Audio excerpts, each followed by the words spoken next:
20th of September, Rabbi Levitt, Horeb. Okay. See, I got my reminder. Ah, good. My wife, I showed it to her this morning again, and she said right after the class, we're gonna go and see. Oh, We're good. gonna open it up. I hope you enjoy. Yeah, I'm looking forward. Thank you for sending them. My pleasure. Okay. So we started chapter 71. Just like the Sanhedrin, 71. In order to go Basarov. And that's the subject of this chapter. Majority rule. Yeah. 475? Yeah, let's go from the beginning. All human knowledge, especially that which applies to the world surrounding man, even if expressed in general terms, applies only to the majority. When you say all trees have the roots beneath the leaves above, all fire rises, all animals follow their instincts, all bodies fall to the ground, etc., you can really only speak about those trees, etc., which have so far undergone human perception. But these are, at the most, only the greater part of those in existence. Similarly, all the laws which the natural scientist establishes as being of general validity are assumptions which he regards as being established truth because all phenomena which have so far come within human perception exist in such a condition as though his presumptions were true. Nevertheless, these phenomena are also, at the most, only the greater part of all the actual ones. For the purpose of his knowledge, man orders the creatures into sexes, species, classes, families, types, according to what principle? Not according to complete similarity, but according to common existence of the greater part of the essential distinguishing signs. In our measurings, which we practice daily, and where we think to have the greatest accuracy, we must be satisfied with the greatest approximate accuracy, in which, however, minute particles which are not visible to the eye because of their smallness always become lost. Yes, all our senses are dependent upon this majority rule. We name such and such things white, black, blue, sweet, sour, bitter, smooth, even straight, etc. Wherein each of these qualities is dominant in greater part, and everything of different quality disappears, consciously or unconsciously, on account of its smallness. And it is well for us that the Creator has thus formed us. For without this tendency, which is directed only to the greater part, man would never direct his feelings. Excuse me a second, I have to get the door. Okay, good morning, Roy. Morning, Rabbi Levitt. How are you? Baruch Hashem. Good. Which paragraph is it? So we started from 475 today. Oh, We're doing the majority rule, Mhm. figuring maybe another time I think this is Lou's first time seeing this. So I wasn't here Yeah. yesterday. That's fine. Sorry about that. My wife was on the phone.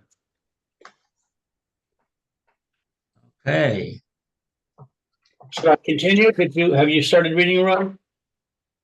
No, you could continue from where you left off we're in the middle of 475 towards the end.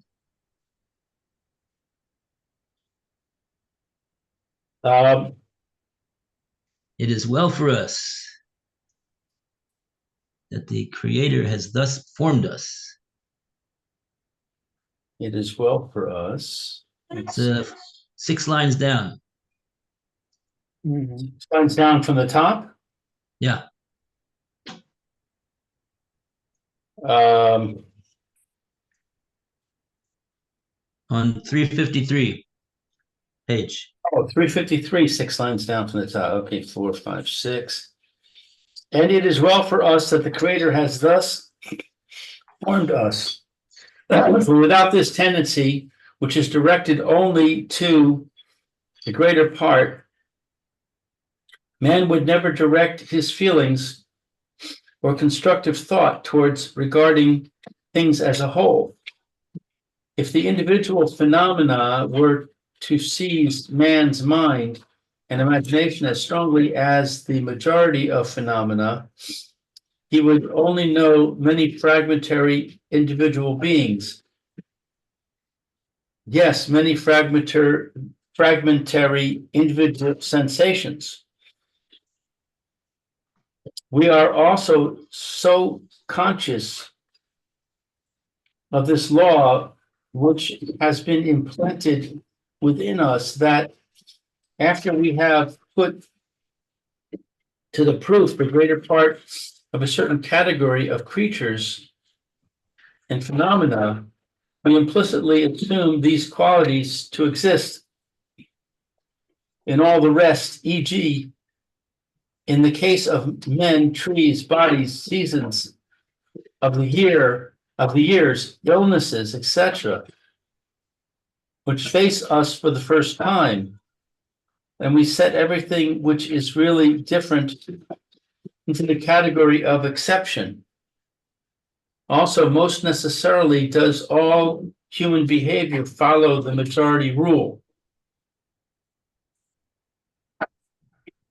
You treat your neighbor according to his character, i.e., according to the manner in which the greater part of his actions appear.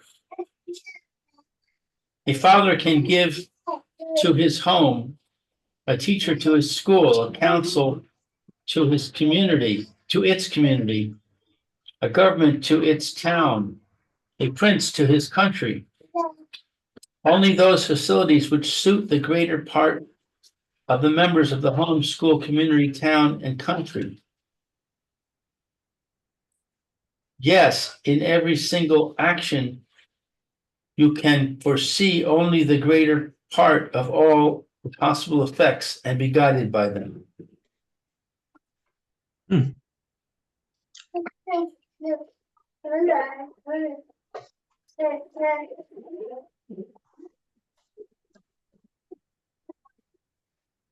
Hmm.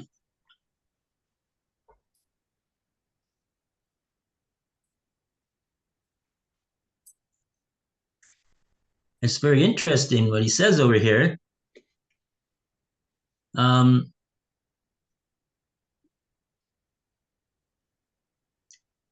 A father can give to his home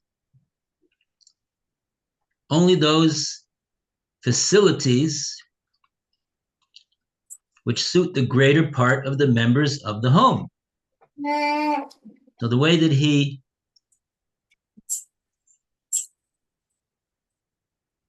and same thing for a teacher in the school and a council in the community and a government to its town, prince to his country. He goes Basarov. He goes according to the majority, because he can't do two I guess he can't do two different things. He's got to do one thing. He's got to have one way. He's got to have one approach. So that approach that he adopts is directed at the majority. But what happens with the minority in that case?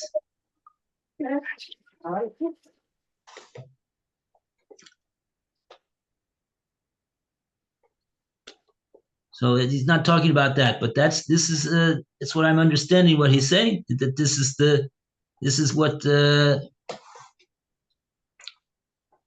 and this is the proper thing to do. Oh, there's a phone call from not Alan. Okay. Okay. So 476. More about the rule of the majority. Like you can only elect one president. So how do you do that? Actually, in America, they don't go according to the majority, right? They go to the majority of each state. What each state decides, and then they assign a certain number of points based upon the population of the state, and then they add all those points up, and then they've got a president. But one time it happened that that it was very close, and the one person won according to that method, and the other person had the greater number of votes in the general election. Right, I remember that. I mean, I don't remember it, but I remember reading about it. It was it was a woman. Julian, who?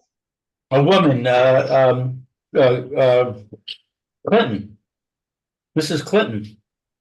Oh, it happened recently. Yeah, Oh, Mrs. Clinton got a majority of the popular vote, but she lost in the Electoral College. really? Yeah,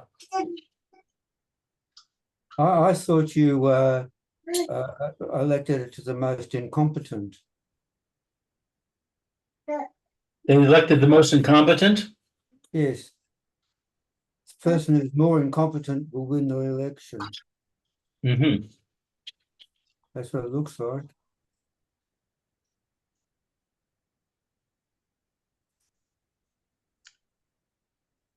Yeah. So in any case, that's the way it's been, and it doesn't sound like it's going to change.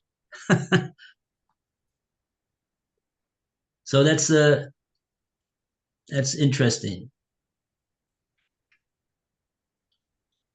So how does that work? In other words, the person who lives in California, he's got more clout with his vote than the person that lives in which has a lot of people in the state, so they get a lot of points in the electoral college when whoever wins in California, as opposed to a state like Maine, let's say,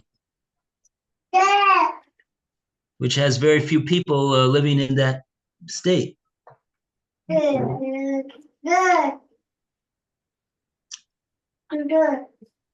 Okay. Anyway, 476, we go to Roy. If thus the whole direction of senses, mind, and deed in man is in its living expression dependent upon the majority, and the minority is dissolved in it, what will happen? Are you recording? It's not coming from me. I don't have anybody like that in my room here. Are you recording? Oh, you're talking about the recording. Yeah. I can't hear Louis.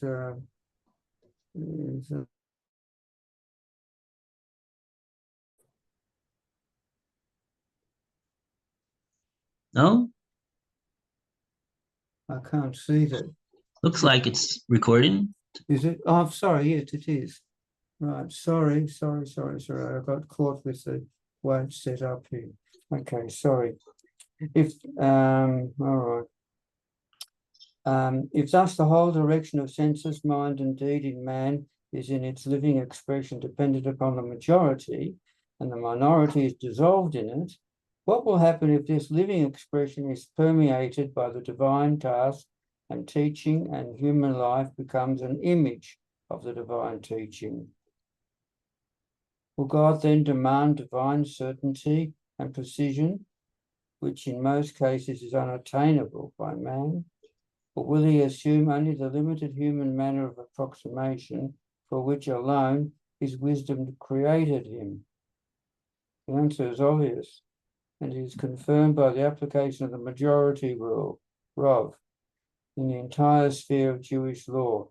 In the first instance, let us consider the case where various individuals united into a body, like a council or a court or community, so on, have to make a declaration which is to be regarded as a declaration of the whole. Declaration of council or declaration of corporation or community or court, even if they are not all of the same opinion. That is to say, the individual is to become merged in the majority, and we must regard the declaration of the majority as the declaration of the whole, the council, the court, and so on. It is thus expressed here that wherever a comprehensive opinion is to be declared by a circle of people, the opinion of the majority has the validity of the whole. Thus, we have the principle: the whole eats the character of the majority of its parts. And this majority rule is sanctified by Jewish law, in whose sphere it finds many-sided application. The whole bears the character of the majority of its parts.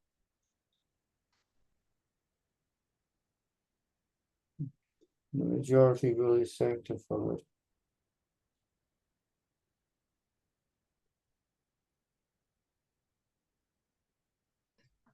Mm-hmm. Okay.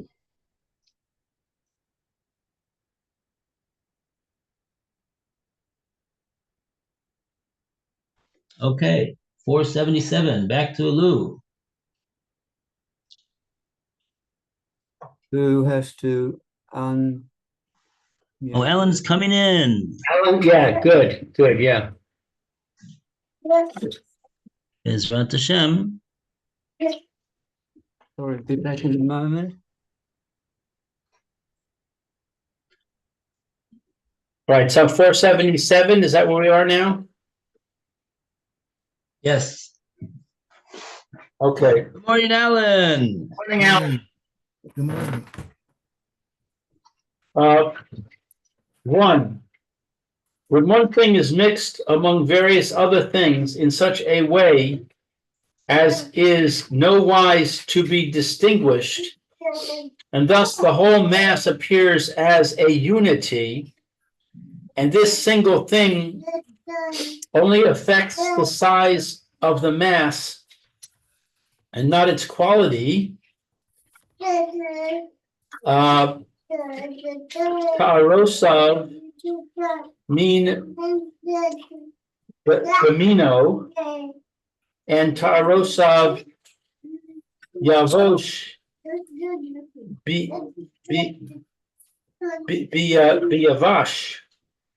Yavish Yavish. Yavish Yavish.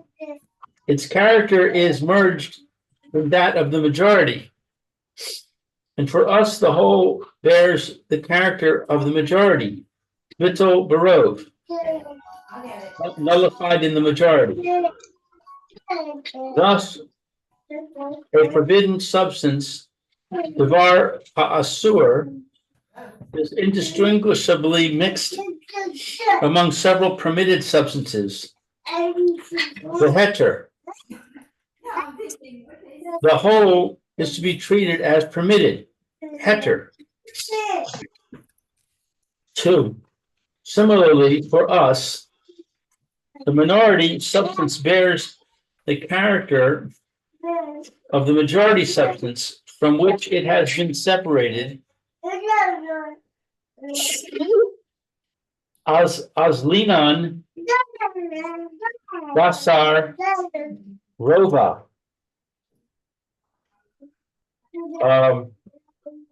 If, for instance, we deal with a substance which contains a majority of permitted stuff, heter, and only a majority of forbidden stuff, usser, then we must treat it as permitted stuff.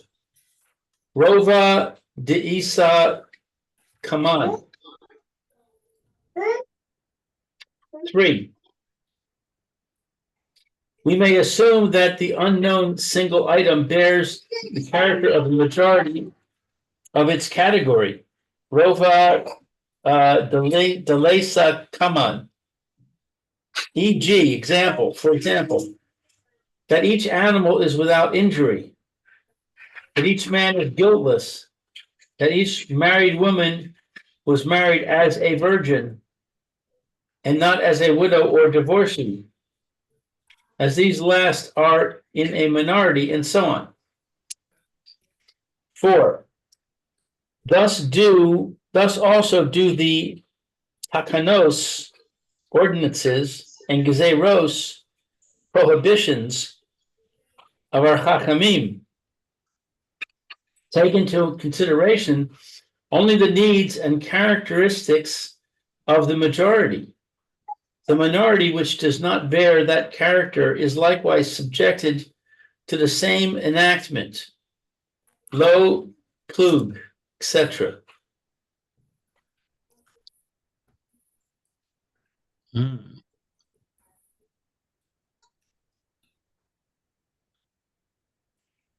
Right. Okay.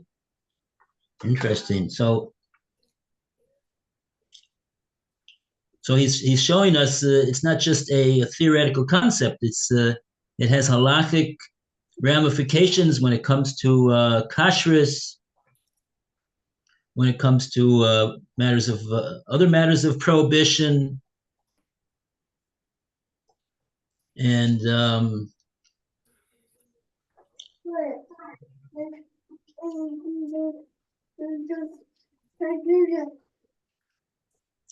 the ordinances and gezeros, prohibitions of the chachamim, only they take into consideration all the situation that they're directing their attention to is because that's what they see what is necessary to do for the majority. What about the minority? So the ordinance applies to everyone equally.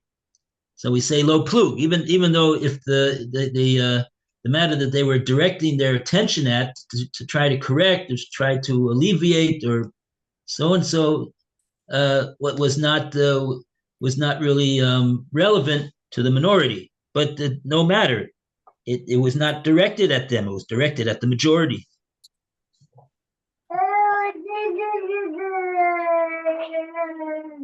Yeah. Okay.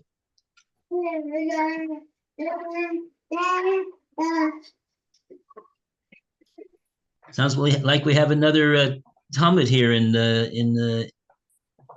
Samanafshi this Erev Shabbos. Welcome. Okay, 478. We go to Alan. Okay, which one? What are we going on? 478. Okay. Closely related to the concept of rove is that of chazaka. For example, the character we assume an object to possess until we are forced to assume something to the contrary. There are primarily 4 kinds of chazaka. Number 1, chazaka of reality. For example, the attribution to an object of a character which has really once been perceived until the contrary is demonstrated. For example, the actually known marriage state of a woman until divorce, or death of husband has been demonstrated. 2. Chazaka of necessity, where the attributed character was not really recognized in the present object, but must of necessity once have existed. For example, the state of being when married by a woman, ever mincha by an animal, or similar things. Number 3, chazaka of probability, being derived from the majority rule when the character of a thing or being was neither actually known nor postulated of necessity, but is present in the greater part of the category and is therefore also assumed in the individual members of part or parts of the whole until a conviction on the contrary arises. Number 4, general principles of estimation, which are drawn from the experience according to the majority rule. Thus, it was assumed on the basis of chazaka that no one brings a claim to court unless there is some ground for it, or that no one has the audacity falsely to deny an entire claim in the face of the creditor. All these chazaka are to be assumed as long as the contrary is not demonstrated either by reality or again by the majority rule, the latter by the perception of such changes in the object or matter in hand as in the greater part effect resulting in a change of character. Chazaka is also used otherwise as a term for both a mode of acquisition of property and the retaining of possession by him who currently holds them unless and until someone else can prove that he is rightful owner. Done was 479, we're on 478. Now we're on 479. Wow. This reminds me of a story that he says over here. There's a halacha that he says it's expressed in the matter of a chazaka. There's a chazaka that when a person makes a claim against someone else in the Beis Din, we give the claimant a presumption that there must be something to his claim, because otherwise, what's he bothering to come and make this claim for? So what happened was that there was somebody that a young Kolo fellow. He visited his father. He was probably lived in Bnei Brak or something like that. And his father lived somewhere down in the south. Maybe like Beersheba or something. It takes a long time to get there, and very difficult. And he gets there, and there's no place to park when he gets to visit his father, do the mitzvah of kibbud avim. So he parks in an illegal place, and he's there for however long he's there. And sure enough, when he comes out, he's got a big ticket on his windshield, hundreds and hundreds of shekels. And this poor Kolo fellow, he could hardly afford to go down to see his father. Now he's got to pay all these hundreds of shekels in the fine. He was so distraught. He went to Reb Chaim Kanievsky Zatzal, and he asked him, Rebbe, how could it be? I'm doing a mitzvah of kibbud avim. The Gemara in Kedushin says someone that does a mitzvah, he has a protection. He doesn't get any nezek, not on the way there, and even on the way back. So what's going on over here? So Reb Chaim assured him. He said, I can assure you that if you believe that the reason that you got this ticket is only for your best, you will see that this will be so. So, whatever, he leaves, he goes home, and then a couple days later, he gets a summons. His neighbor made a claim against him in court that he broke into his house. You're talking about a Kolo fellow, right? This guy makes a claim against this Kolo fellow that he broke into this guy's house and he stole all sorts of things from him, and he's taking him to court. So they actually, because of the the story goes is that the police actually brought him down to the police station, and I don't know what the evidence the guy had whatsoever, but anyway, that's what happened. And then he's in the trial, and the judge turns to him and he says, what do you say about this claim that your neighbor says that you broke into his house and you stole all of his stuff? And he says, Your Honor, I can prove that it wasn't me. How can you do that? He says, because I can show you a ticket that I got for parking in the road in Beersheba on that day that this person says that I broke into his house. And sure enough, the judge looked at the ticket and he understood what was going on, and he said, I'm going to forbid this guy from ever making such a claim against you evermore.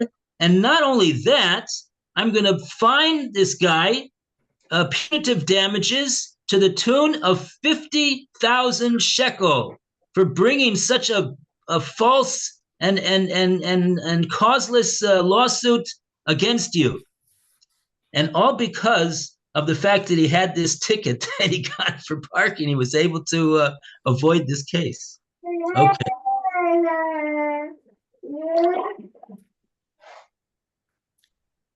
True story. At least it's on the hotline. Said by a very reputable rabbi, so I'm assuming that he checked it out. Okay, 479.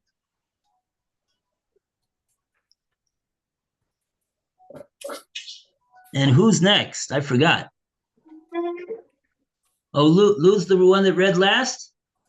No, Alan. Oh, Alan read last. Alan read last. Okay, so back to Lou. No, 479. it's Roy's turn. Roy's turn, okay. Yeah, I read before Alan.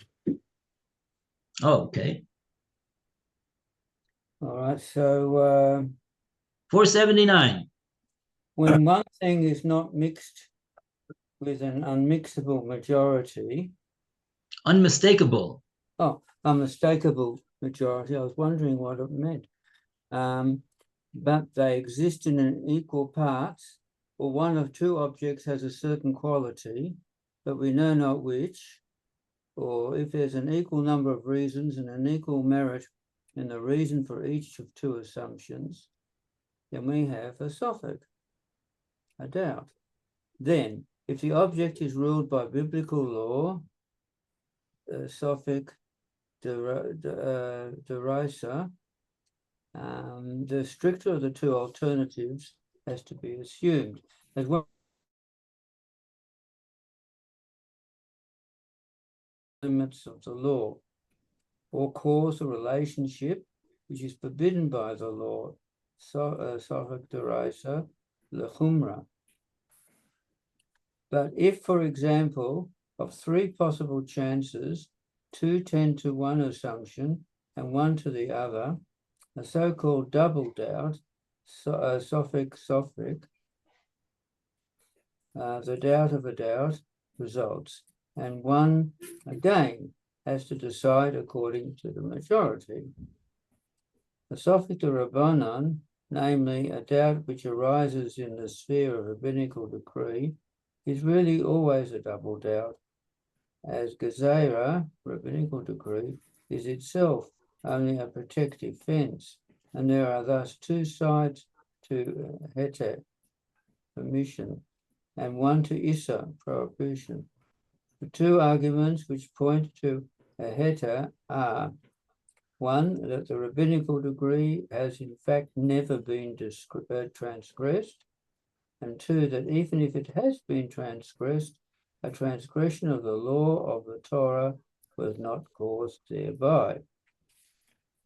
The one argument, however, which points to Isur, prohibition, is that the rabbinical decree has not only been transgressed, but it has led in turn to a transgression of the law of the Torah. In this way, the concept of Sophic may perhaps be developed from the concept of Rav, or Rav. Here we should really also mention the concept of Kavua, namely the resistance of the individual being or substance against union with the mass. The resistance of the individual being or substance against union with the mass. I don't know what he means. I don't know. The concept of Kavua has two facets. One, in the sphere of biblical law, derisa, an account of spatial separation distance. In the spheres of rabbinical degree, the Rabbanon, on account of the inequality of the individual substance or being. There is also that kind of mixture which does not act upon quantity and mass, but upon quality and characteristic, which shows itself in taste, smell, color, etc. Tam, Baika, Richa, Harasa, Azar. All these regulations find most of their many-sided applications primarily in the Hukim section, which deals more with objects and conditions. The practical application of these rules and concepts and conceptions in Jewish religious life is, however, very complicated and should be carried out only by experts in religious law. These rules and conceptions, as far as they concern the Hukim section, are dealt with in Yoredea and in Even HaEzer. Even HaEzer. Even HaEzer. And that concludes Hukim. Okay. Shkoyach, hooray. A round of applause for the majority rules. Okay. So that brings us to a new subject over here, mitzvahs. Okay, do we have any time? No, we got no time. Okay, so starting a new section. Bez Hashem. Okay, everybody. Yashikoyach. Okay, thank you. Have a good Shabbos, Rabbi. Amen. And I'm looking forward now to seeing the pictures of the Lamb. Amen. Let me know if you have any questions. Oh, okay. I'll warn you, there's a bit of gore in there. Oh, okay. Not just right. pretty scenery. Okay. All right. Good Shabbos, Rabbi Levitt. I'll warn my wife. And good Thank Shabbos. you. Good Shabbos, Roy. Good Shabbos, Alan. Good Shabbos, Lou. Shabbos. Right. Enjoy your Shabbos.